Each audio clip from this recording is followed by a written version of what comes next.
হয়েছে আর আমার মা আমাকে ক্ষমা করে দিয়েছে। একবার আওয়াজ দিয়ে বলা যাবে না সুবহানাল্লাহ?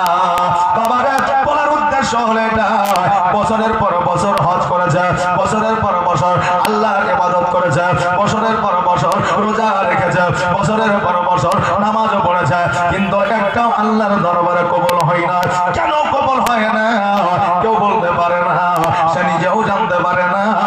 আর একজন আল্লাহর বলে ওই সালে ওদেরকে বলে দিল, তোমার মায়ের কবরের কাছে যাও, তোমার মায়ের কাছে ক্ষমা চাও, তোমার মা যদি ক্ষমা করে দেয় আল্লাহ তোমাকে ক্ষমা করে দিয়ে তোমার জীবনের গুনাহ মাফ করে দেবে।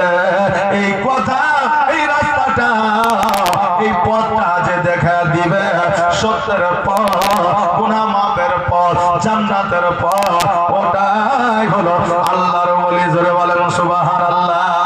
এই জন্য